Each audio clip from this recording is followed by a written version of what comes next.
Oremos. Padre nuestro en el cielo, santificado sea tu nombre, mi Señor. Gracias por un día más de vida. Gracias, mi Dios, por la salud. Gracias, mi Dios, por los alimentos que nos das. Mi Señor, gracias por la paz, por la tranquilidad. Mi Señor, gracias, mi Dios. Gracias por todas las bendiciones que nos das día tras día. En estos mismos momentos, en estas horas, en estos minutos, en estos segundos, en otros lados del mundo, hay personas que están siendo asesinadas, hay países que están siendo bombardeados, hay gente que está muriendo de hambre, mi Señor, hay gente que ha perdido sus casas, sus hogares por los desastres naturales, hay personas que en este momento tienen un hijo secuestrado o un hijo perdido, mi Señor, hay personas que en este momento se acaban de enterar de que tienen una enfermedad terminal, mi Señor.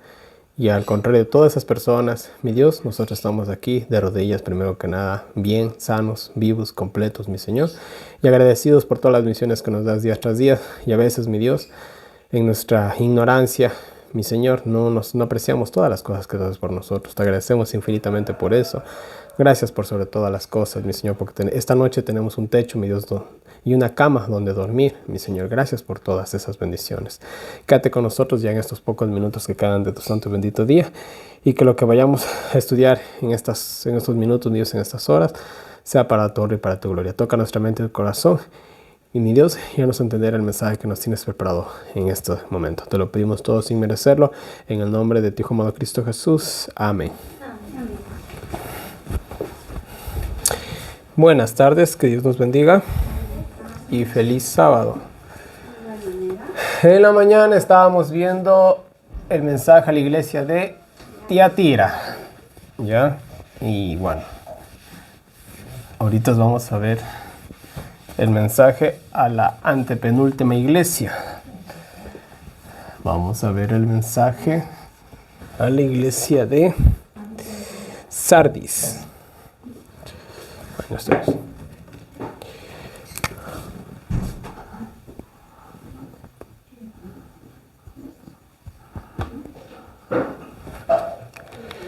El mensaje a la iglesia de Sardis, la cual vamos a pasar ya en este momento al capítulo 3.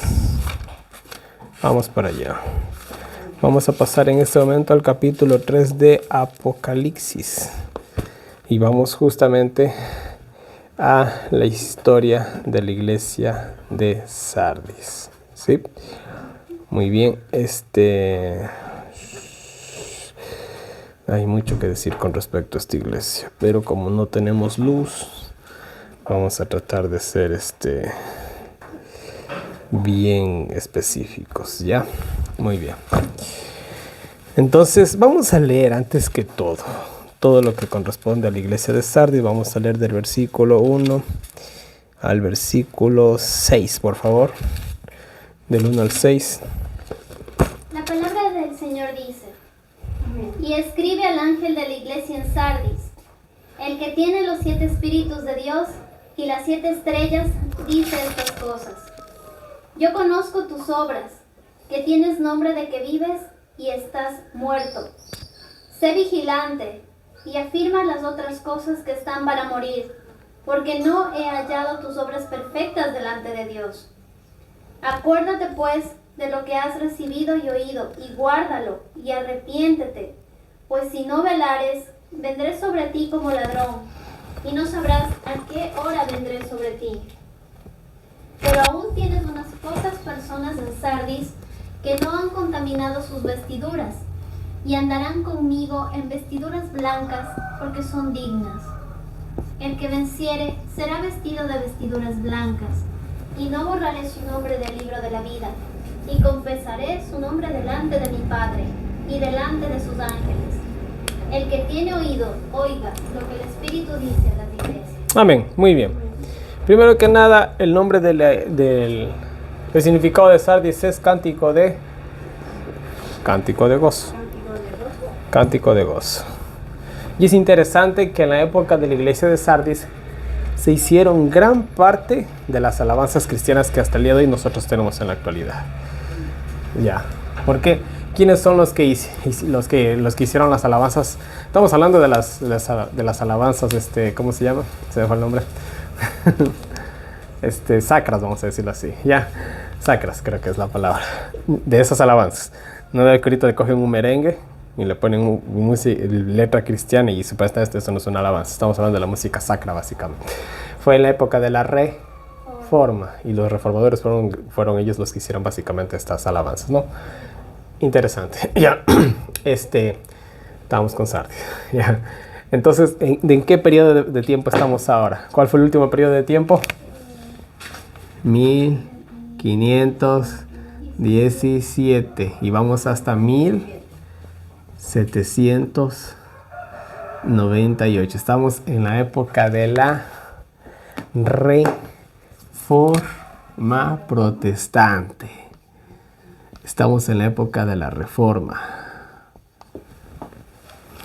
Y aquí vamos a entender un poquito más acerca de la Reforma protestante, porque nosotros sabemos lo bueno de la Reforma, pero sabemos lo malo. Si nosotros pensamos en algo malo de la Reforma, ¿qué podríamos decir? Que no guardaron el sábado. Por ahí vas, ¿ya? La cuestión de la Reforma, ya vamos a verlo ahorita justamente, es que ellos estaban, vamos a poner, por poner un número, ¿no? Ellos estaban subiendo de escalón. Ellos iban a llegar al 100%. Pero ellos no llegaron aquí. Ellos se detuvieron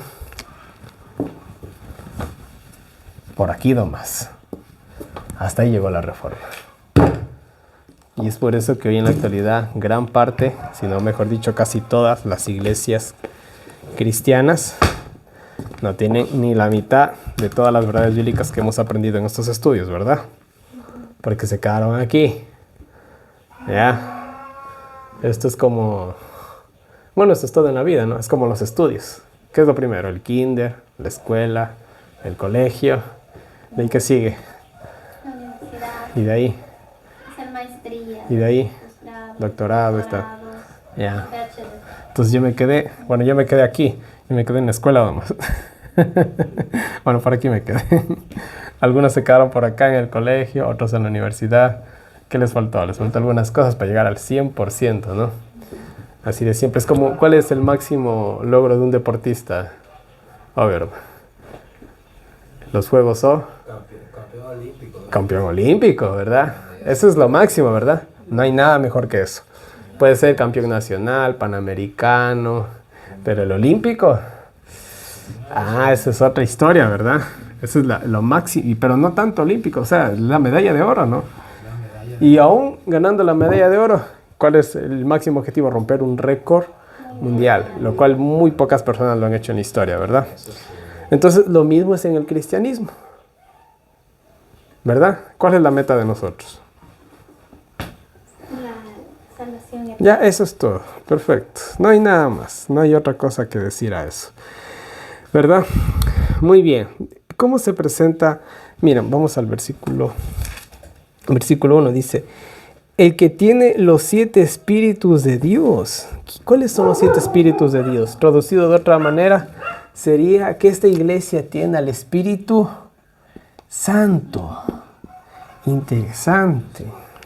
Esos son los 7, dirán, vamos a aclarar. Dios no tiene 7 espíritus. ¿Se acuerdan el significado de los números? 7, perfección, plenitud. Ya, el que tiene el perfecto espíritu de Dios se podría también traducir de esa manera, ¿verdad? Y las 7 estrellas. ¿Quién es ese que tiene los 7 espíritus de Dios, las 7 estrellas en su mano? Jesús. ¿Ya? Tiene, ¿qué cosa? A los mensajeros de las 7 iglesias. Interesante. Se menciona esto otra vez. Esto no se lo mencionaba desde el capítulo 1.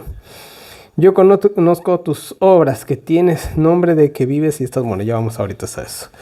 Ya, miren, ¿qué tenemos por aquí? Hay algo interesante de la iglesia de Sardis, la iglesia literal que vivía en Sardis. El mundo antiguo, saben que yo soy pésimo para dibujar, ¿no? Así que no me juzguen por eso, por favor. En el mundo antiguo, las ciudades estaban en lugares altos, ¿verdad?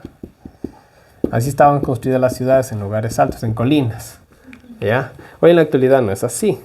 Siempre las ciudades o los pueblos en valles. Hemos visto Quito. ¿Quito en qué está construido? En un valle. El centro. Es un valle. Tú ves y toditas las montañas Quito le rodea. Es un valle. Quito es un valle. ¿Ya? Sí, pero todo el centro de Quito es un valle. Todo el centro. Entonces en el mundo antiguo no era así. No construías tú en los valles, construías en los lugares altos. ¿Por qué? Porque era un mundo muy bélico, lleno de guerras. Entonces, tú para estar ojo al piojo, te construías en los lugares más altos. Pero obviamente, imagínense coger y subir con tu mercancía hasta acá arriba. ¿Fácil o difícil?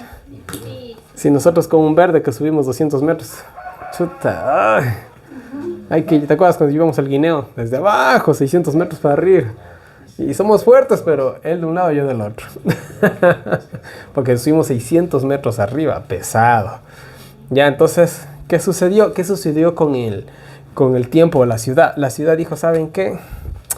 Vámonos a vivir abajo. Y todo el mundo se mudó para abajo. En los valles, abajo, en las llanuras.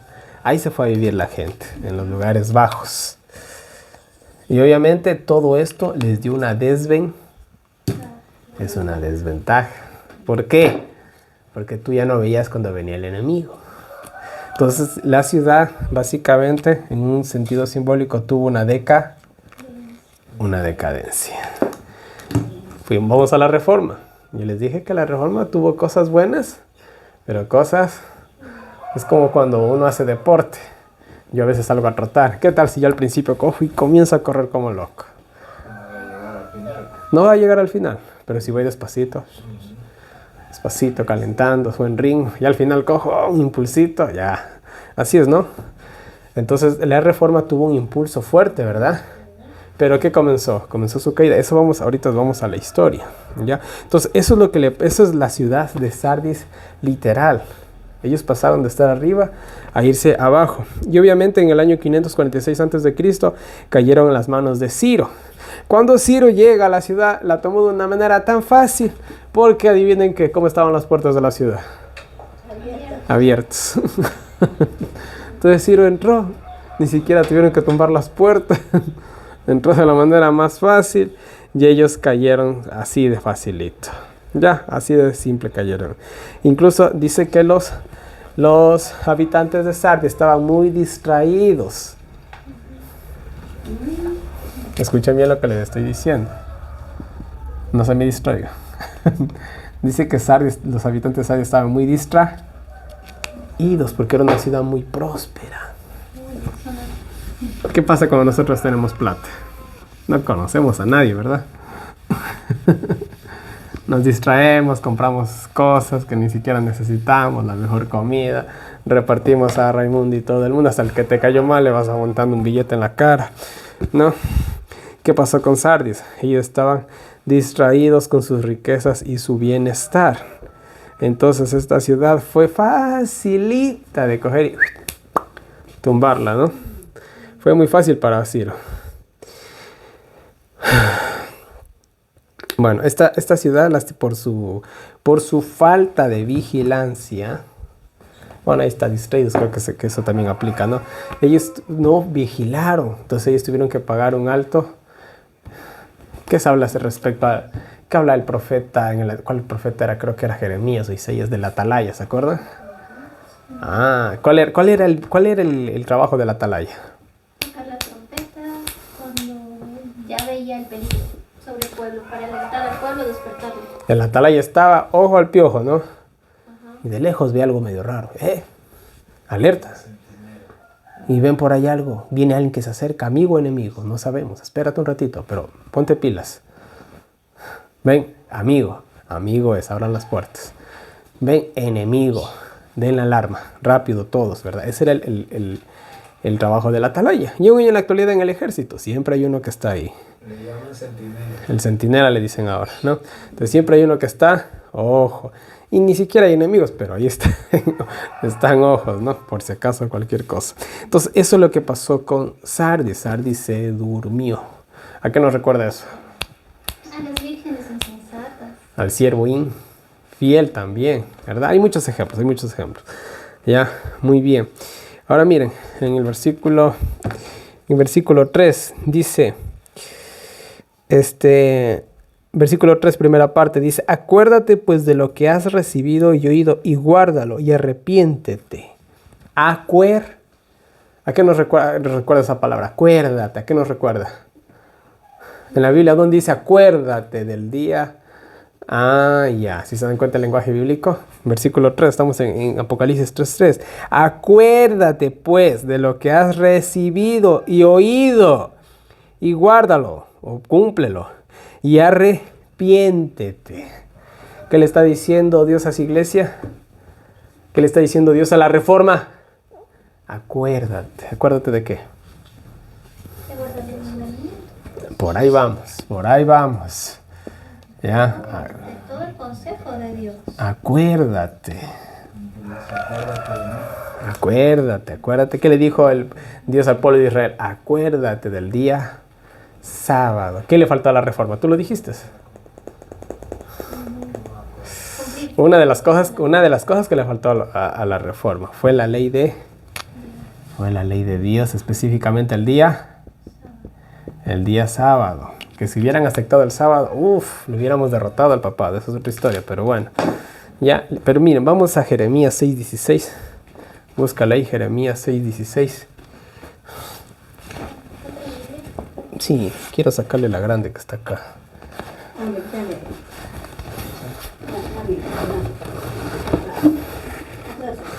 Agárrala ahí. Ahí sí puedes ver eso. Jeremías 6:16. ¿La necesitas? No, para vos. Sí, por favor. La palabra del Señor dice: así dice Jehová, paraos en los caminos y mirad, y preguntad por las sendas antiguas, cuál es el buen camino, y andad por él, y hallaréis descanso para vuestra alma. Mas dijeron, no andaremos. ¿Qué le dice Jeremías al pueblo? Yo quiero estudiar el libro de Jeremías. Ya, ojalá que lo hagamos después de Apocalipsis. ¿Qué cosa dice? Volvés a las sendas antiguas. ¿A qué se refería Jeremías? Jeremías se refería a qué cosa? A Moisés. Acuérdense del Pentateuco, de la ley de los profetas. Y pregunten, ¿cuál es el buen camino? ¿Ya? ¿Qué le estaba pasando a Sardis? Se estaba olvidando. Acuérdate, vuelve a los caminos antiguos. Y pregunten cuál es el buen camino. Ustedes se están olvidando de eso. Y para las personas que están viendo el video, me había olvidado decirles, no tenemos luz eléctrica, así que disculparán la iluminación, ¿no? Bueno, continuamos, ¿no? Entonces miren, acuérdate pues de lo que has recibido y oído. El que tenga, ¿qué cosa decía? ¿Oídos? Lo que el Espíritu dice al así. Y ahí está, es facilito el mensaje. Y guárdalo, cúmplelo y arrepiéntete. Ya vamos muy bien ahí, vamos muy bien. Continuamos por acá. Dice, ya. Estamos nosotros hablando de antes de Tiatira. Y Tiatira vendría a ser, Sardis vendría a ser la segunda fase de Tiatira, ¿no? Es la continuación. Aclaremos eso porque nosotros terminamos con la reforma protestante y ahorita vamos otra vez con la reforma protestante, pero vamos a ver qué pasó con la reforma protestante. Porque se le está haciendo una amonestación, ¿verdad? A esta iglesia se le está haciendo, entonces algo hicieron de malo y es lo que nosotros queremos averiguar. Lo que pasa es que hoy en la actualidad, ¿qué cristianos o qué iglesia cristiana dice no, nosotros estamos mal? No, nosotros somos la iglesia de Dios, somos el pueblo escogido de Dios. ¿Qué dice la nación de Israel? ¿Que ellos son la nación de quién? Pero sus obras, ¿de quién son? Son las obras del diablo. Ya, así de simple. Con toda la masacre y las matanzas que están haciendo y cuántos niños están quedando huérfanos. No quiero ni mencionarlos, que la verdad me enferma. Ya, entonces no son el pueblo de Dios, ¿verdad? Entonces hoy en la actualidad los cristianos que dicen, no, nosotros somos la iglesia de Dios, somos el pueblo de Dios. Nadie dice, ¿será que estamos mal? ¿Será que lo que estoy aprendiendo está equivocado? Nadie dice eso. Todo el mundo piensa tener la razón. Y eso es un espíritu de... Ya lo voy a poner aquí. Hay una palabra más clave para eso.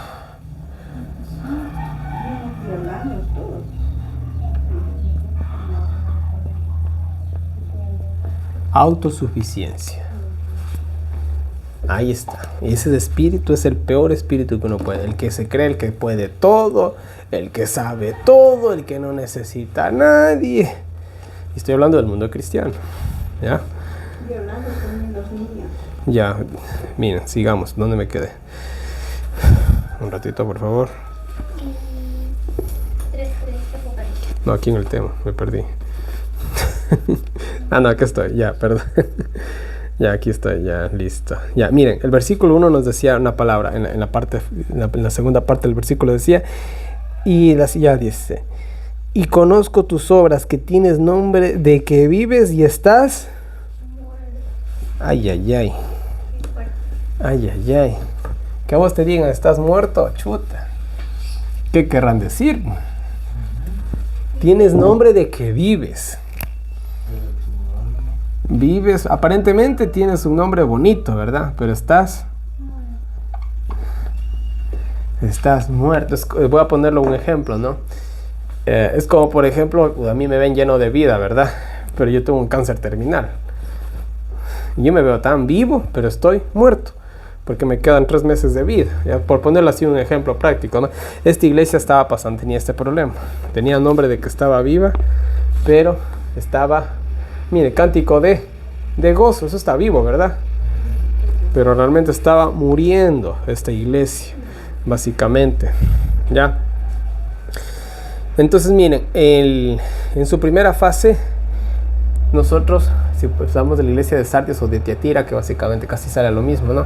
Ellos tuvieron como quien dijera, su primera fase fue excepcional, ¿ya? De esta manera, la Reforma Protestante, ¿cómo comenzó? Empezó súper bien. Ya vimos en el tema pasado sobre la Escritura, todas las cosas que ellos cogieron y hicieron a un lado de las creencias del papado y todas esas cosas, ¿no?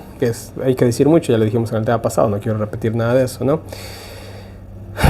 Incluso en esta época de la Reforma Protestante, como les dije, no se hicieron las primeras traducciones de la Biblia. ¿Ya? Sí, se tradujo la Biblia al inglés y se tradujo la Biblia al alemán. Fueron las primeras traducciones de la Biblia, porque antes la Biblia, ¿en qué idioma estaba? Si es que se conseguía. En latín. En latín. ¿Y quién sabía latín en esa época?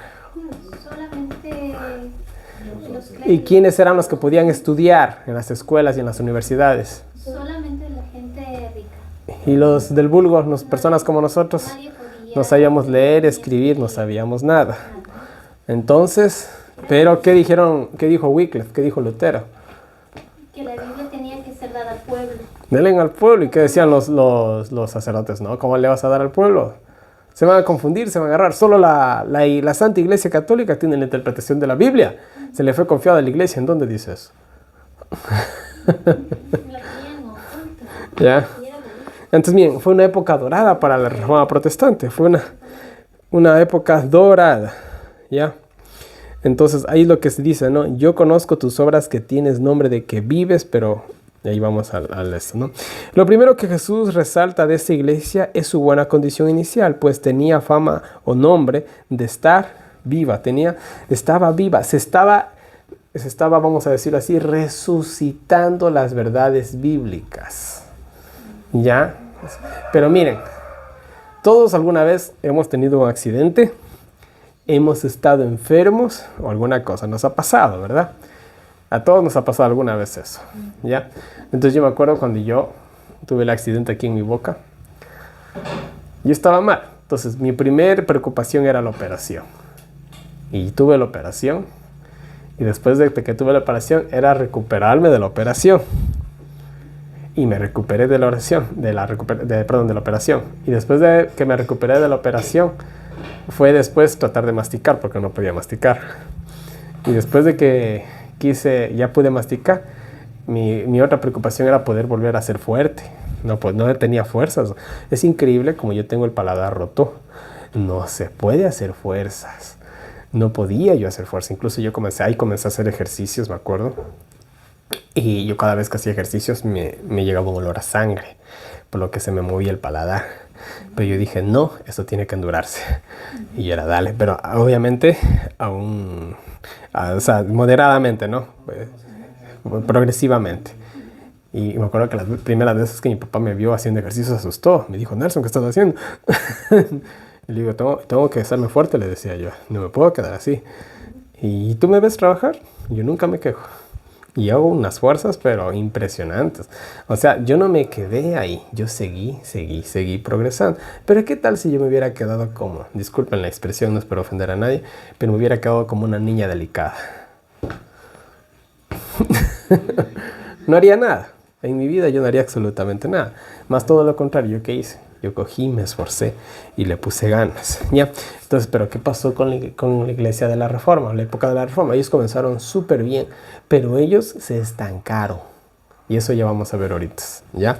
Empezaron muy bien y ellos se estancaron. Y todo el mundo protestante se están. Por eso tú, Steffi, y no te sientas mal por lo que voy a decir, ¿no? Aunque tú tienes una teología, hay muchas cosas que tú no has aprendido, porque tú aprendiste todo lo que se descubrió en esta época. Hasta ahí te quedaste vos. Perfecto, ¿verdad? ¿Sí me entiendes? Ya. Pero, ¿qué sucedió? Hubo un grupo de personas que y eso vamos a ver el próximo sábado, que no se quedaron ahí, quisieron avanzar, y en ese proceso estás tú. Ya, gloria a Dios por eso. Ya. Hay personas que conocen la verdad bíblica cuando son niños. Otros que la conocen cuando ya son jóvenes, otros cuando sean adultos como somos nosotros, y hay otros que ya lo conocen en su vejez. Pero qué mejor poder conocer la palabra de Dios a tiempo, ¿no?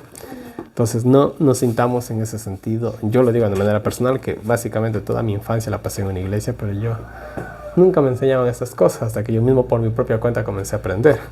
Incluso hay personas, esta semana hablaba con una hermana, la que te contaba, que ella me decía, hermano, yo todos los sábados veo sus videos. Y era toda cholada ahí. Y me decía, ¿qué más? Dice, yo he aprendido con usted más de todos los años que yo he pasado en la iglesia, me decía así. Y estoy hablando de una dentista que me decía, ¿no? Entonces, desde aquí le mando un saludo a la hermana Natasha, que debe ver este video la próxima semana. Ya, entonces ella me decía eso. Entonces yo me sentía contento, porque sé que el esfuerzo que uno está haciendo, bueno, esto no es un esfuerzo, la verdad, esto es lo que uno manda a hacer, ¿no? Para mí no es un esfuerzo, un deleite, ¿no? Pero estoy viendo que esto rinde frutos, entonces digo, vale la pena hacer todo esto, ¿no? Entonces, esa es la situación, no quedarse en esto, que no está mal. Esto de hecho es lo básico, es lo primero que tenemos que aprender, pero no quedarnos ahí. No podemos quedarnos solamente con las sumas y las restas, hay que aprender a multiplicar, a dividir, raíces cuadradas, números primarios y un montón de cosas más, ¿verdad? Para tener un mayor conocimiento, ¿sí? Entonces, en eso estamos nosotros, ¿ya? Entonces, bueno, ya hablamos de la reforma, la sola escritura, salvo por la fe y toda la cuestión, ¿verdad? Ya vimos todo eso, avanzamos un poquito más rápido, ¿sí? Un ratito. Ya. Y como vamos a ver, versículo 2 y 3 del capítulo 3 nos decía, sé vigilante. A ver, dámelo tu lectura, por favor, Steffi. Versículo 2 y 3. Sé vigilante y afirma las otras cosas que están para morir, porque no he hallado tus obras perfectas delante de Dios. Acuérdate pues de lo que has recibido y oído y guárdalo y arrepiéntete, pues si no velares, vendré sobre ti como ladrón y no sabrás a qué hora vendré sobre ti. Muy bien, miren, la parte principal. Primero dice, sé Vigilante. ¿Cómo es el vigilante? ¿Cómo es el vigilante? Atento. ¿Verdad? Cuando estaba Jesús con los discípulos orando ya antes de ir a la cruz, ¿qué pasó con los 3 discípulos que se fue? Se durmieron. ¿Qué les dijo Jesús? Velad, despierten. Se fue Jesús a orar. Regresó como estaba. Se fue de nuevo Jesús. Regresó como estaba. Y cuando vino la hora de la prueba, ¿qué pasó con los discípulos? Se asustaron. Ese es el problema. Hagamos un paréntesis aquí. ¿Qué está a punto de suceder en todo el mundo? Ni siquiera lo sabemos. Ni siquiera sabemos lo que se viene. Pero se viene. ¿Y qué tal que de la noche a mañana nos cae la sorpresa?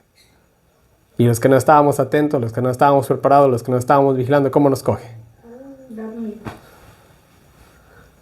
Asustados. Así como nos cogieron en el 2020, ¿se acuerdan? Sí. ¿Cómo estábamos nosotros? Tranquilitos estábamos, trabajando, todo chévere, bacán, y de la noche a la mañana todo el mundo comenzó a irse, ¿no? Encerrarnos poco a poco. Y todo el mundo, yo estaba con miedo, yo no voy a decir que no, yo estaba con miedo. Yo no sabía lo que estaba pasando. Nadie sabía lo que estaba pasando. Y todo el mundo estaba todos estábamos con miedo, asustados. A todo el mundo nos cogió dormidos, por no decir otra palabra. Y ahora se viene algo grande, yo ya lo he dicho, lo dice la palabra de Dios, lo dice todo. Y el que está preparado se va a asustar. No vamos a decir que no, pero no tanto. Porque uno dice, no, yo ya sabía que se venía esto, dice uno, ¿verdad? Ella sabía que se venía una crisis, yo ya sabía que la comida, vean, ahorita por la sequía y los incendios y todo eso, la comida está subiendo de precio, no hay agua, pero ya ha comenzado a llover, gracias a Dios. Gracias a Dios por su gracia, ¿no? Entonces, bueno, sé vigilante y afirma las otras cosas que están para... afirma las otras cosas. Ahí está la cuestión. Entonces, miren, una de las partes claves de lo que fue la Reforma Protestante era que nosotros somos salvos por fe, ¿verdad? ¿Eso es bueno o eso es malo? ¿Eso es verdad o es mentira? Eso es verdad, es una verdad a medias. ¿Por qué? Porque nosotros también podemos... Esto es lo que no entendieron ellos. Ya les voy a poner aquí.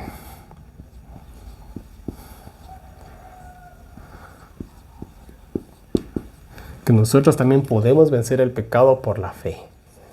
Eso es lo que los reformadores no entendieron. Hasta aquí les llegó a ellos la luz, que está bien. Pero les faltó esto. ¿Qué iglesia dice esto que podemos vencer el pecado? ¿Qué iglesia dice que podemos guardar perfectamente los 10 mandamientos? Ni siquiera en la iglesia adventista se está diciendo esto.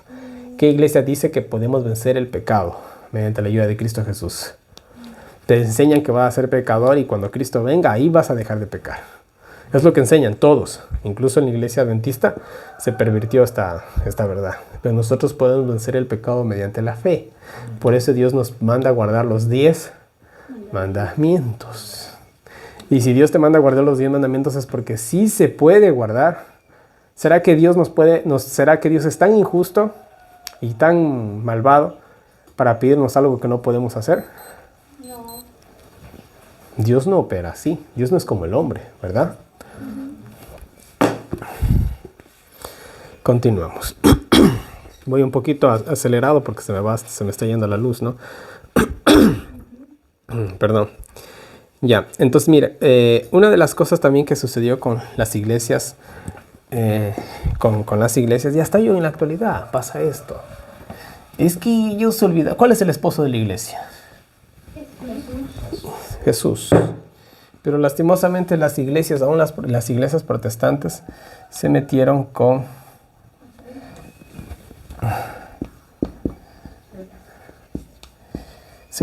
el Estado. ¿Y qué dijo Cristo? Da al César y a Dios. Eso es así de simple. Yo puedo hacer lo que sea, ¿verdad? Pero si yo voy a la presencia de Dios, ¿cómo voy a la presencia de Dios? Hay una frase que me gusta que dice: de pie ante los hombres, de rodillas ante Dios. Y uno puede ser el hombre más orgulloso de este mundo, pero te tienes que arrodillar ante Dios. Y esa es la verdad. Y no importa cuán poderoso o cuán humilde sea, yo ante los pies, ante Dios, de rodillas, ¿no? Entonces sé ocupar mi lugar. La iglesia no tiene nada que ver con el Estado. Entonces en el momento en que yo, desde una iglesia, comienzo a hacer campaña política, o le comienzo a pedir ayuda al alcalde para construir una iglesia más bonita, o comienzo a hacer convenios también con la política, yo estoy fornicando, porque yo no tengo nada que pedirle a este mundo. Yo le tengo que pedir ¿a quién? Cuando Moisés quiso hacer el tabernáculo, ¿a quién le pidió ayuda? A Dios. A Dios, claro, a Dios. Y vino, ¿y qué más pidió? También pidió ofrenda del pueblo.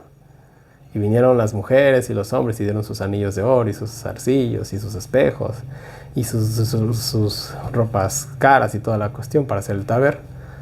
Ellos no fueron y le pidieron tal vez a un rey, a un príncipe, a otra nación, ¿no? Dios era todo ahí, ¿verdad? Incluso ¿quién fue el ingeniero?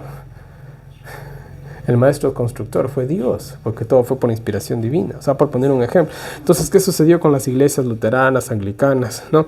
Todas ellas llegaron incluso a hacerse Mira, aquí está, por ejemplo. La iglesia luterana llegó a ser iglesia estatal en varios países de Europa del Norte: Alemania, Noruega, Suecia, Finlandia, Dinamarca, Islandia, Estonia y Letonia. La iglesia calvina llegó a ser iglesia estatal en Suiza. Y la iglesia anglicana llegó a ser la iglesia estatal en Inglaterra. ¿Qué tienen que hacer ellos con los gobiernos de este mundo? No, no se puede imponer una religión. No se puede imponer a nadie la religión. Todos los que estamos aquí estamos por voluntad propia, ¿verdad? Así es. Y el que quiere puede subir arriba y irse a dormir. Yo no le puedo obligar a nadie a escuchar la palabra de Dios. No se puede. Yo tal vez a un niño, pero estoy hablando de personas adultas ya. Yo a un niño tal vez decir, ven para que escuches. Hasta cuando me haga caso. Pero ya cuando sea un hombre o una mujer, ¿qué se puede hacer ahí? ¿Verdad? Entonces, de igual manera, la iglesia no tiene nada que ver con el Estado. Si a mí viene el Estado ecuatoriano y me dice, mira, Nelson, vamos a hacer a tu iglesia o a tu religión la iglesia oficial del gobierno, mi respuesta sería no. Lo siento mucho, pero no pueden hacer eso. Oye, Nelson, pero miren, ustedes van a tener muchos beneficios y van a tener esto. No, porque la iglesia y el Estado no tienen nada que ver. Ya, así de simple. ¿Qué hizo el papado? Recordemos. Acá, Daniel 7, ¿qué pasó? En esa época, el cuerno pequeño. Se tomó los gobiernos de este mundo, ¿verdad? Ya recordamos todo esto. Ese fue el problema de los protestantes. Comenzaron a estaba leyendo acá yo. Perdón, me salté. Ya, y sé vigilante y afirma las otras cosas que están para morir, porque no he hallado tus obras perfectas delante de Dios. Acuérdate pues de lo que has recibido y oído y guárdalo. Arrepiéntete, pues si no velas, vendré sobre ti como ladrón y no sabrás a qué hora vendré sobre ti. Y lastimosamente la reforma protestante bajó la guardia. Bajaron la guardia. Entonces ellos cayeron en los mismos errores que cayó la Iglesia Católica. Y no hay mucha diferencia. Y hemos llegado a un mundo actual en que protestantes y católicos pasan en ecumenismo. Y es normal. Y no es visto ya mal. No es visto en lo más mínimo mal eso. ¿Sí? En fin. Ya. Bueno, esto ya les leí. Miren, la luz de las Sagradas Escrituras y de la Reforma debería haber sido progresiva, pero por diferentes razones la Iglesia Reformada se estancó y se volvió fría y formal. Y eso vamos a ver ahorita, ¿sí?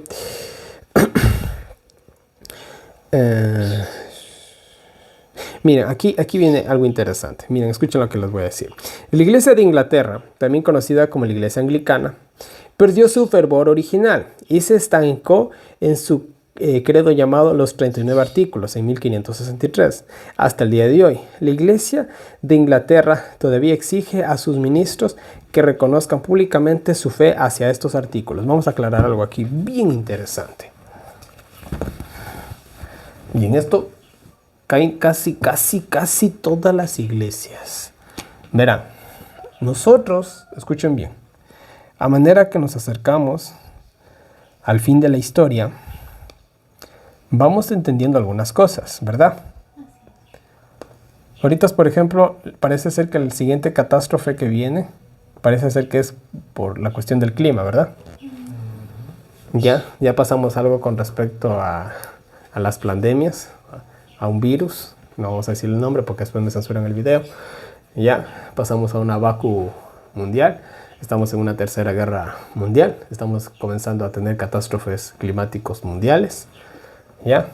Todo es una cuestión progresiva, ¿verdad? Todo es una cuestión progresiva. De igual manera, el conocimiento de la palabra de Dios. El conocimiento de la palabra de Dios es ¿qué cosa? Es progresivo. A ver, nosotros estudiamos el método histórico. Vimos el cumplimiento de la palabra de Dios o de las profecías, mejor dicho, a lo largo de la historia. Entonces nosotros vamos viendo la historia y decimos, oye, todo se repite. Y esto pasó y sigue lo siguiente. O sea, vemos es un avance progresivo, ¿verdad? ¿Qué pasó con las iglesias protestantes? Se quedaron en este nivel de la verdad. Hasta aquí. Y se perdieron un montón de verdades que vamos a ver en el siguiente tema. Se perdieron del santuario celestial. Se perdieron del mensaje de los 3 ángeles. Se perdieron del método historicista.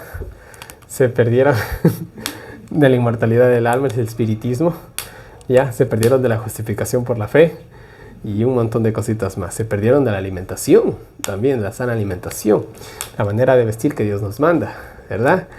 Y un montón de cositas más que se van quedando. La obra médico-misionera también. Se perdieron de algunas cosas porque se quedaron aquí. No avanzaron más. ¿Qué nos dice Proverbios 4:18? El que tenga me da lectura, por favor. Proverbios 4:18. Vamos a ver si yo les gano. Creo que ya les gané. Proverbios 4:18 dice la palabra de Dios. Mas la senda de los justos es como la luz de la aurora, que va en aumento hasta que el día es Oh, ya. ¿Qué dice segunda de Pedro 1:19? Ahora sí que me da otra lectura. Eso lo leímos a la mañana. Segunda de Pedro 1:19. Al ladito de Apocalipsis está.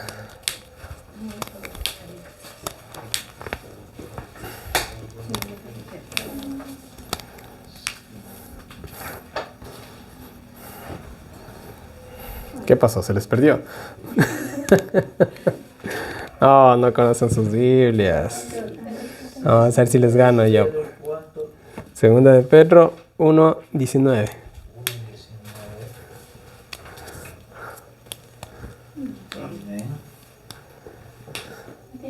Lee. La palabra de Dios, Señor. Amén. Tenemos también la palabra profética más segura, a la cual hacéis bien en estar atentos, como una antorcha que alumbra en un lugar oscuro, hasta que el día aclarezca. Amén. Y el lucero de la mañana salga en vuestros corazones. Muy bien, atentos a la palabra de Dios hasta que seamos perfectos. Se podría resumir ese pasaje bíblico. Entonces, eso es lo que los verdaderos cristianos tienen que estar. Pero cuando un cristiano dice, no, yo ya lo sé todo. Ya nosotros tenemos ¿cómo decía aquí? ¿Dónde está? Nosotros ya tenemos los 39 artículos, ¿no? De la iglesia anglicana. Ya no hay nada más que aprender. Ya no hay nada más que saber. Entonces, ¿qué sucede cuando uno hace algo así? Uno se estanca. Ese es el problema. Déjenme saltarme esto. Vamos por acá. Voy a leerles con respecto a los calvinistas, ¿no?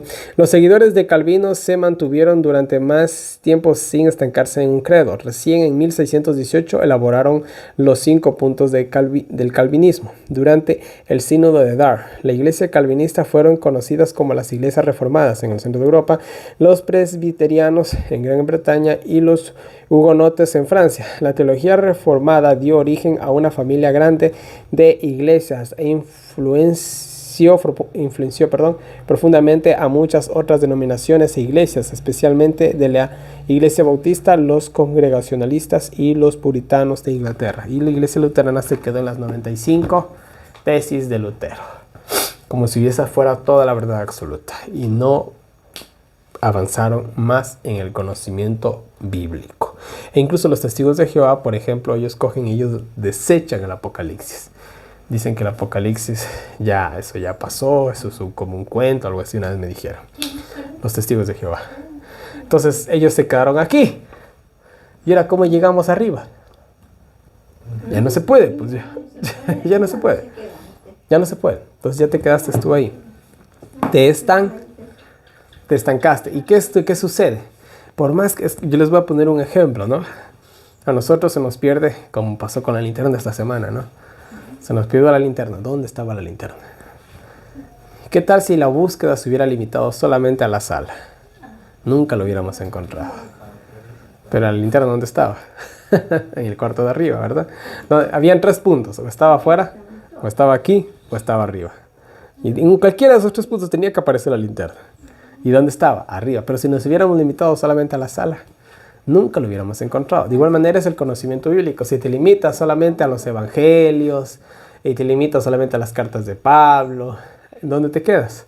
Hay iglesias y religiones que incluso solo se limitan al Antiguo Testamento. ¿En dónde te quedas? Ahí está el problema. Ay, perdón. Muy bien, entonces eso pasó con las iglesias de la Reforma. Se estancaron. El dinamismo, sí, el dinamismo del cambio se estancó, los dogmas se solidificaron y surgieron nuevas tradiciones y credos. La doctrina correcta, entre comillas, llegó a ser más importante que la relación personal con Dios. Entonces muchas iglesias se quedan en esto. No hay más verdad, no hay más luz. Nosotros cada vez que estudiamos y cada vez que hacemos un video, ¿qué decimos? Oye, siempre tratamos de actualizar la información, ¿verdad? ¿Será que va a pasar esto? ¿Será que va a pasar aquello? ¿Será que esto está relacionado con esto, verdad? Y el otro día cuando estábamos en Cayambe, y hablé con Andrés, que él sabe bastantísimo de la Biblia. Le dije, quiero mostrarte algo, le dije. Y le mostré algo del Armagedón, que hemos de tocar ese tema. Y él se quedó loco. Dice, esa no me la sabía, me dice. Le digo, te dejo, le digo, con la duda, le dije. Piénsalo, digo, es una posibilidad, le decía yo. Dice, sí, tiene razón. Y ahí lo dejé al pobre, se quedó loco el pobre, ¿no? Pero ¿qué tal si él, ¿no? Como un mal estudioso de la Biblia me hubiera dicho, no, eso no tiene nada que ver. Que sí me han dicho algunos, nunca van a crecer ellos en conocimiento. Pero él se quedó con inquietud, se quedó con la duda, vio algo diferente, pero con mucha lógica bíblica estamos hablando, obviamente, ¿no? Entonces dije, mira, esto puede llegar a suceder. Y él, como un curioso y un investigador de la Biblia, se quedó con eso, ¿no? Con esas ganas incluso. Esa es la verdadera actitud que nosotros debemos de tomar. Pero si nosotros buscamos, no, eso para mí es como un cuento, una fábula, y nunca vas a avanzar bíblicamente hablando, ¿sí? Lastimosamente es así. Esto ya leímos. Un ratito, me perdí. Ya, aquí estamos, aquí vamos a un punto muy importante. Dice, entonces miren, la historia se volvió a repetir. Así como en la iglesia de Sardis, ¿se acuerdan cómo fue conquistada? Tenía las puertas abiertas. Ya, ahora aquí viene la cuestión que tú y yo hemos estudiado bastante, ¿Qué decían los reformadores con respecto al papado? Era el anticristo. ¿Qué dicen hoy? Vuelta a los nuevos protestantes. Ya no es el anticristo, ¿verdad? Muy bien. ¿Qué decían los reformadores? Solo escribe. ¿Qué dicen ahora lo que dice el pastor? Ya no es solo escritura, ¿verdad? Ya, somos salvos por gracia. Trae tu ofrenda si quieres ser salvo. Volvimos a las indulgencias. ¿Sí se dan cuenta? Ya, muy bien. Y bueno, ha ido más paro con ejemplos. ¿Qué pasó? No solamente se estancaron, sino que retrocedieron al punto que ellos mamaron la doctrina del futurismo y del preterismo, que tiene un origen católico jesuita. Y eso se ve en seminarios protestantes y cristianos, lamentablemente. Y los nuevos teólogos que se forman en estas iglesias se forman con esta. Claro, ya no creen Apocalipsis. Incluso por ahí yo vi símbolos católicos, ¿te acuerdas? Sí. La cruz de Constantino y otras cositas por ahí que salían. Dentro de seminarios protestantes. Bueno, en fin. Entonces eso pasó con los reformadores. No solamente se estancaron, sino que retrocedieron lastimosamente. ¿Ya? En fin, déjenme ver cuánto me falta. Me falta poco. Vamos terminando en 15 minutitos. Ya, ténganme paciencia. Versículo 4 que nos decía en Apocalipsis 3:4. A ver, leamos. Apocalipsis 3:4. Pero aún tienes unas pocas personas en Sardis que no han contaminado sus vestiduras y andarán conmigo en vestiduras blancas porque son dignos. Eso, qué bonito. Siempre y siempre va a haber un remanente. Yo me olvidé de decir algo cuando estaba estudiando de la iglesia de Tiatira, Jezabel. ¿Cuántos sabían en la época de Jezabel que estaban defendiendo la palabra de Dios?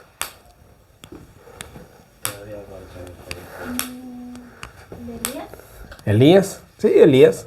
¿Y cuántos más? 7,000. Eso. En la época de Elías habían 7,000 7,000 me imagino que era un número redondo. No sé si exactamente la palabra de Dios se refiere a que había exactamente 7,000 o simplemente Dios le estaba diciendo a Elías, hay muchos, no te preocupes, son pocos pero muchos. No lo sé, no queda claro la verdad, pero había un grupo. Entonces aún en la iglesia de Sardis había un rema, también habían 7,000, en un sentido simbólico estamos hablando. Dios siempre tiene, ¿qué cosa? Un remanente. Dios siempre tiene su pueblo a lo largo de la historia. A lo largo de la historia. Aún en la época del diluvio, ¿cuántos tenía? 8. Bueno, había un poquito más. Solo que algunos ya no pudieron subirse al arca. Ya Dios se los llevó antes de eso. Pero quedémonos en 8 nomás. 8. Suficiente. 8 para repoblar toda la tierra. ¿Cuántos había en la época de Jesús? 12.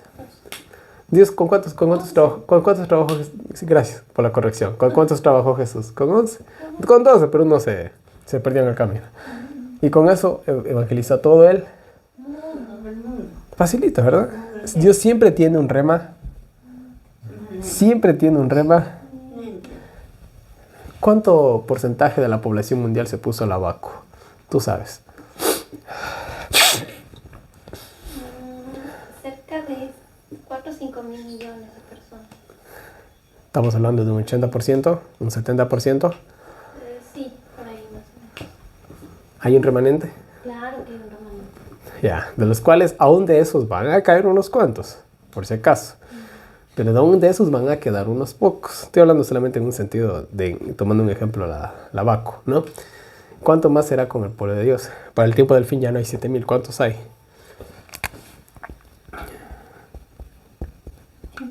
144,000. Literal o simbólico no lo sabemos. Es el 7 por... 7. Bueno, ahí quedémonos, ¿no? Pero es múltiple de 7, ¿no? Interesante. Bueno, entonces por ahí vamos, ¿no? Dios siempre tiene un rema. Pero ¿cuántos habitantes somos al nivel mundial? Ya cerca de 8 mil millones. Ponle 8,000 o más. ¿Qué son 144,000 de 8,000 millones? No es nada. No es nada. No es ni el 1%, creo. No es ni el 1%. Dios mío. ¿Ya? Si es que es literal. En el mejor de los casos. Pero si no. Entonces Dios siempre ha tenido. Entonces, aún en la época de la Reforma, Dios tenía por ahí a su pueblo. ¿Sí?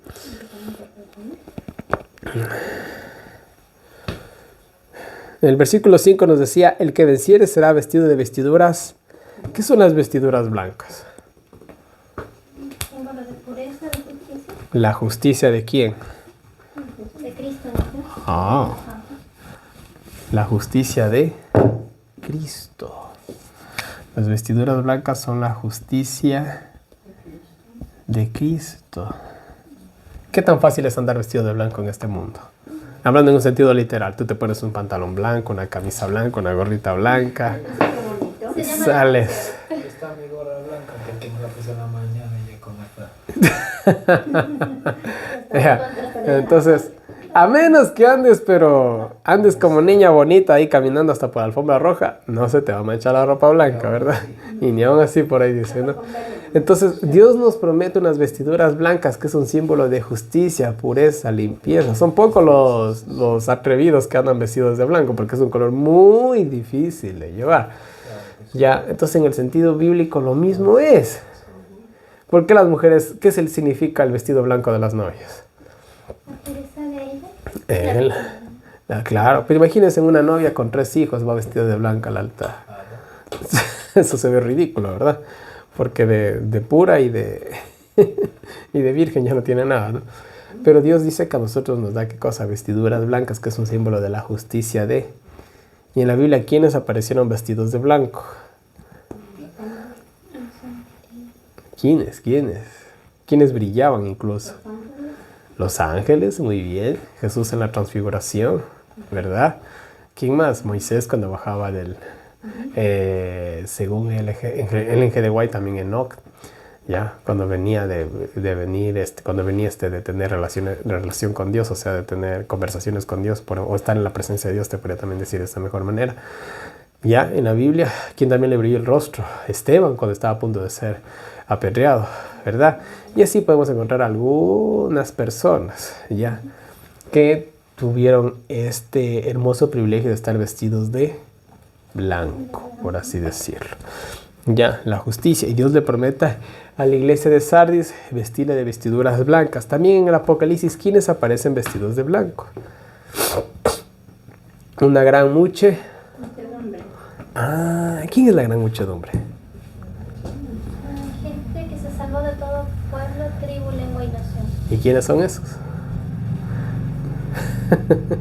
Todos los cristianos de todas las épocas. Es la gran muchedumbre. ¿Quiénes son los 144,000? Ojo, hay una división. Por un lado, los 144,000 y por un lado, la gran muchedumbre. ¿A quién iremos a pertenecer nosotros?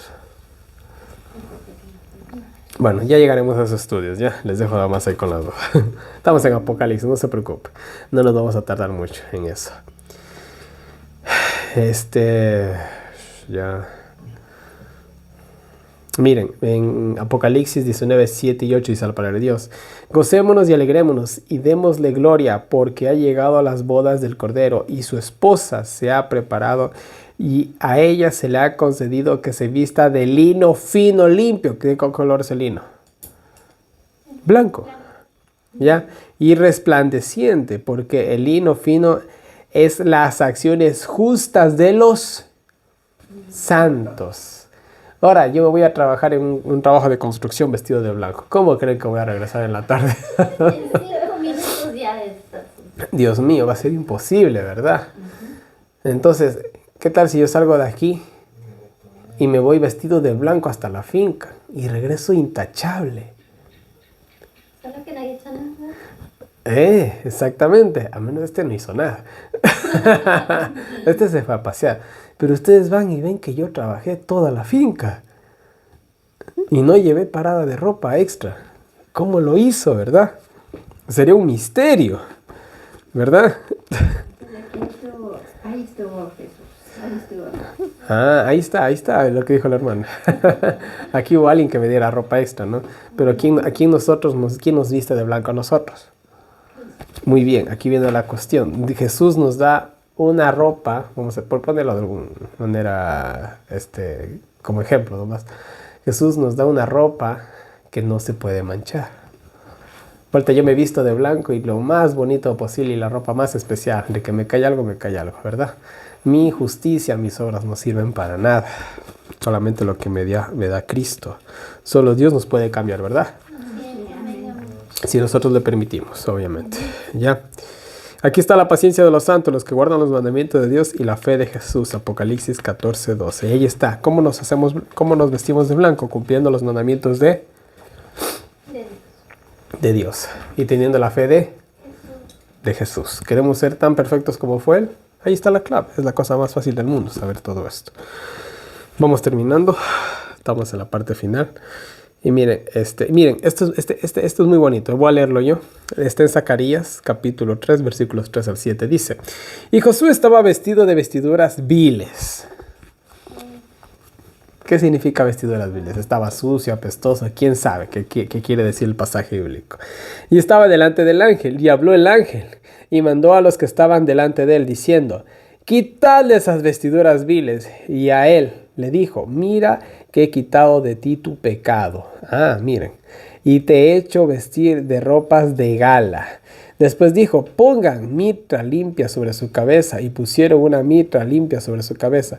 Y le vistieron las ropas. Y el ángel de Jehová estaba en pie. Y el ángel del Señor amonestó a Josué diciendo: así dice el Señor de los ejércitos: si anduviereis por mis caminos, y si guardares mis ordenanzas, también tú gobernarás mi casa, también guardarás mis atrios, y entre estos que aquí están te daré lugar. Pero miren la condición que les pone. Tiene que andar por sus caminos y guardar sus órdenes.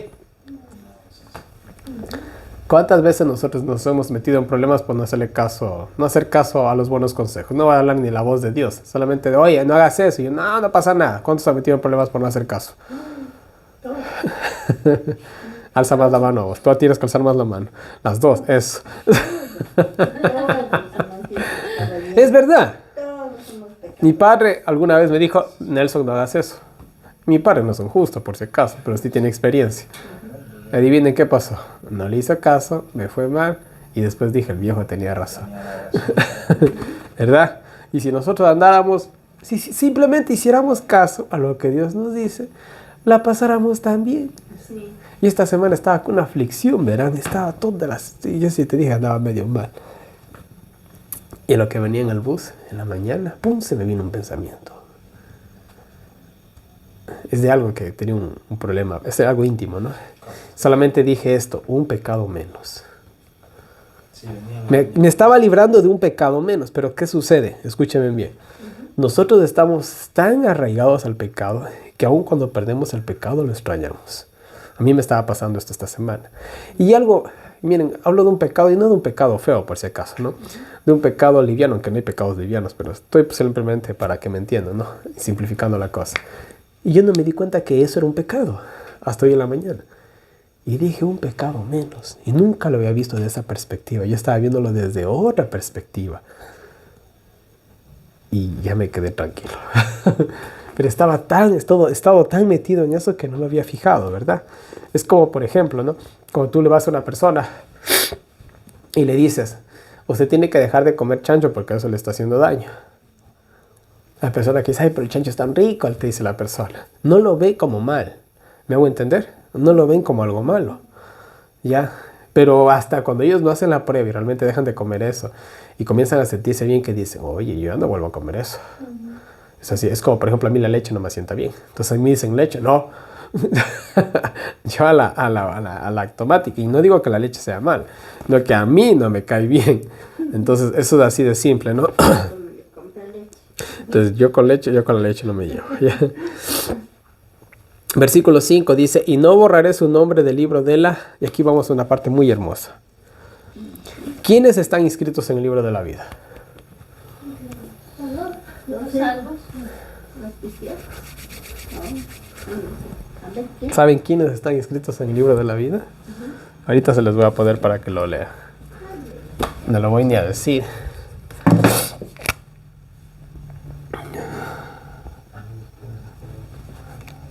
Todos nosotros nacemos inscritos en el libro de la vida. Porque el ser humano nació para vivir o para morir. Nació para salvarse o para perderse. Sí. Jesús pagó el precio del pecado. Sí. ¿En dónde estamos nosotros entonces? Pero si no aceptamos. Todo hijo que nace por derecho inalienable tiene parte a la herencia.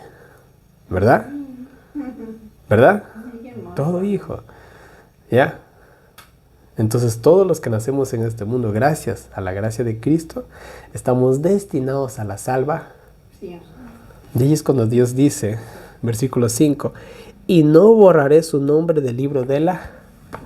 Todo ser humano está inscrito en el libro de la vida. Todos. Pero llega un momento en que Dios coge, este ya no tiene remedio. Y vamos a ver unos pasajes bíblicos. ¿Ya? Miren, vamos a Mateo 25, 41, por favor. Ahora sí, ayúdame, Steffi, porque la luz ya está bien escasa aquí. Y aquí se está viendo un poco raro el video, lastimosamente, lo siento mucho, pero no hay luz. Así que disculpar a las personas que ven este video un poco sombrío, pero se está haciendo lo que se puede ahorita. ¿Ya? Mateo 25, 41. La palabra del Señor dice, Amén. entonces dirá también a los de la izquierda, apartaos de mí, malditos, al fuego eterno, preparado para el diablo y sus ángeles. Ya, ¿para quién está preparado el fuego eterno? Para el diablo y sus ángeles. ¿Para quién? Para el diablo. ¿Para quién? Para el diablo. No era para nosotros. Para nosotros no está destinado el lago de fuego, sino ¿para quién? Porque, miren, nosotros no sabemos, y algún día lo sabremos, si Dios lo permite, cuando nos salvemos. No sabemos cómo fue la gran controversia en el cielo. No sabemos qué tan grande fue la controversia en el cielo para que Satanás y sus ángeles hayan sido expulsados. ¿Qué será que sucedió realmente ahí? no lo entendemos, ¿ya? No lo entendemos y no lo vamos a entender hasta cuando estemos ahí. Pero haya pasado lo que haya pasado y como haya pasado, el diablo y sus ángeles fueron destinados, ¿qué cosa? A ser expulsados. Y ellos algún día también a pagar la pena de su pecado, ¿ya?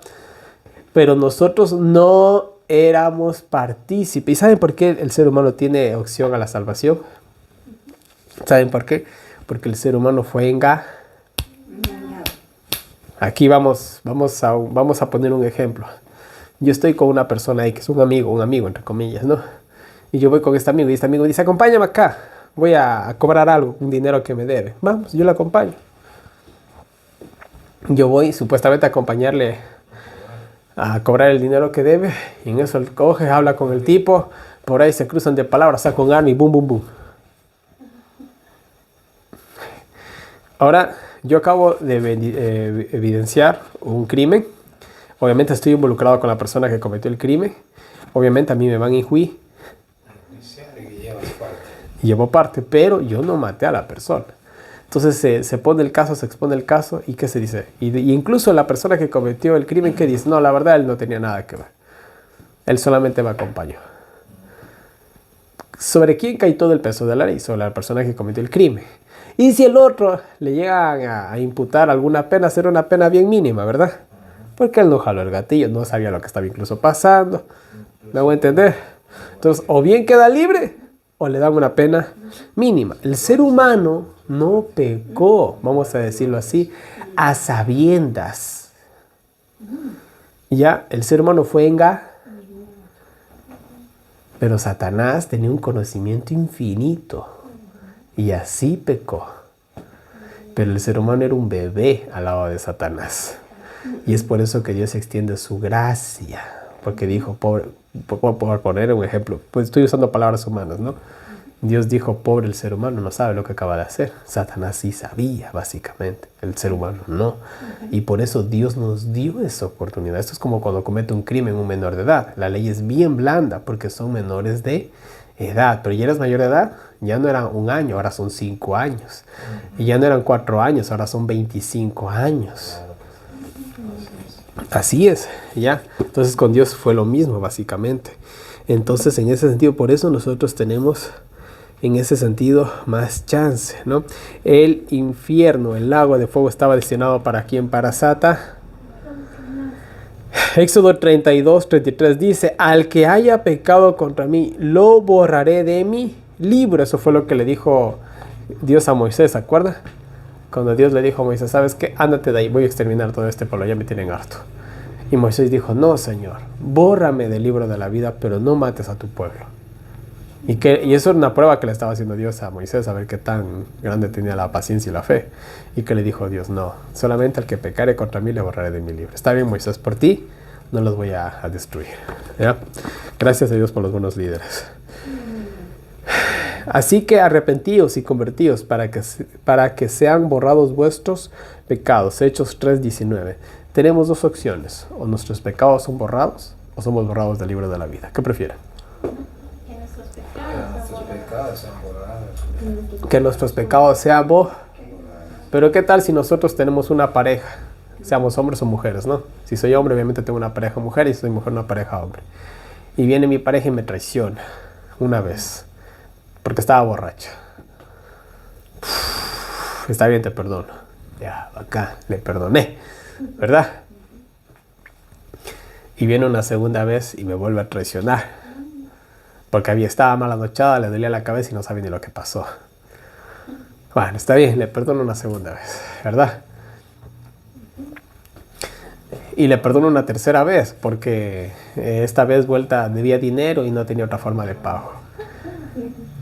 Está bien, le perdono una tercera vez. Y así llegamos a la vez número 20. ¿Será que esa persona está arrepintiéndose realmente de traicionarme, de ponerme los cachos? Yo creo que ya lo hizo deporte, sinceramente. ¿Qué es el verdadero arrepentimiento? El verdadero arrepentimiento es cuando tú coges un cable pelado de electricidad, te pegas una buena sacudida y nunca más vuelves a coger un cable pelado. Ahí te arrepentiste de verdad. ¿Me hago entender? O cuando tú estás en la cocina y te quemaste los dedos. O estabas friendo por ahí un madurito, lo que pusiste te salpicó. Y la próxima vez vas con la tapa de la olla como escudo, ¿verdad? Entonces ya te arrepentiste, ¿no? Entonces el arrepentimiento es aprender, ¿verdad? Y a veces nosotros aprendemos a las buenas o a las malas. A las malas más que a las buenas, ¿verdad? Cuando nos fue mal, cuando nos trataron a la patada, uno dice, ya mejor ya por ahí no vuelvo. Ya no vuelvo a hacer eso porque la próxima vez me va a ir peor, ¿no? Entonces, bueno, ahí estamos, ¿ya? Apocalipsis 3:5, y confesaré su nombre delante de mi Padre y delante de sus ángeles. ¡Qué bonito! Dios, Jesús va a confesar nuestro nombre ante el Dios Padre y ante los ángeles. ¿Qué más podemos pedir nosotros que eso? No se puede pedir nada más que eso, ¿no? Mateo 10, 32, 33. A cualquiera pues que me confiese delante de los hombres, yo también le confesaré delante de mi Padre, que está en los cielos. Y a cualquiera que me niegue delante de los hombres, yo también lo negaré delante de mi Padre, que está en los cielos. Imagínense ser negados por Dios y que nos diga, yo no te conozco. Apartaos de mí, hacedores de maldad. Marcos 8:38. Porque el que se avergonzare de mí y de mis palabras en esta generación adúltera y pecadora, el Hijo del Hombre se avergonzará también de él cuando venga en la gloria de su Padre con los santos ángeles. Qué terrible sería eso, ¿no? No nos podemos ni siquiera imaginar. Y terminamos con esto. El que tiene oído, oiga lo que el Espíritu dice a las iglesias. Entonces, miren, disculparán la forma tan acelerada de dar el tema, pero bueno, tenemos problemas eléctricos. Entonces, miren, este es el mensaje a Sardis. ¿Qué hemos aprendido? ¿Cómo empezó la iglesia de la Reforma? Empezó demasiado bien. Pero ¿qué pasó? Se estancaron y además de estancarse, dieron unos cuantos pasitos atrás, ¿verdad? ¿Nos puede pasar lo mismo? Ya nos ha pasado, de hecho. Pero apliquemos a la vida espiritual individual de cada uno de nosotros. Si nosotros no prestamos atención, ¿cuántos de nosotros hemos hecho un avance en este año? Sí, hemos hecho avances, no digamos que no, si no, no estuviéramos aquí. Hemos hecho cambios, hemos dejado tal vez ciertos hábitos o ciertas cosas que estábamos haciendo que estaban mal. Sí, lo hemos dejado. Pero ¿qué sucede a veces?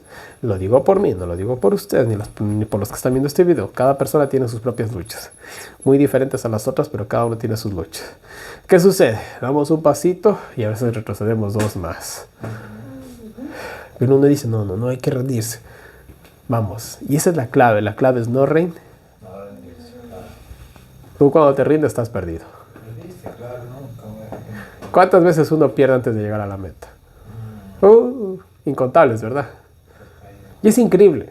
Las veces que tú te equivocas son mayores a las que las ciertas. Un atleta para llegar a la meta, ¿cuánto le costó? ¿Cuántas veces fracasó? ¿Cuántas veces se lesionó? ¿Cuántas veces se golpeó? Pero él solamente quiere una victoria, nada más. Solo una victoria es necesaria, nada más. Y entonces nosotros como cristianos, en tanto la vida práctica como la vida espiritual, nos caemos y nos levantamos, nos caemos y nos levantamos, nos caemos y nos levantamos. Pero la idea es seguir avanzando, la idea es no nada más. Entonces que no nos pase lo que le pasó a los reformadores, que empezaron bien, pero lastimosamente se estancaron y además de estancarse retroceden, al punto que han caído básicamente en las mismas equivocaciones y en las mismas falsas doctrinas de donde salieron, que fue de la Iglesia Católica. Al punto incluso que en la actualidad al Papa lo cogen, lo ven, lo besan y lo abrazan. Se arrodilla. Y también aparte en los países en los que surgió la Reforma Protestante, también ellos ya han aceptado estas ideologías del género, el feminismo, sí, y entrado con fuerza, sí, lamentablemente. Incluso los luteranos han hecho pactos con el Vaticano, con el papado, se han abrazado, se han besado. Y digo, si Lutero viera eso, se revolcaron en su tumba. Y vieron a los niños. Es increíble, ¿no? Entonces, bueno, mis queridos hermanos, este ha sido el estudio de esta semana. Y para la próxima semana vamos a estudiar la iglesia de Filadelfia, ¿no? Y será hasta la próxima semana.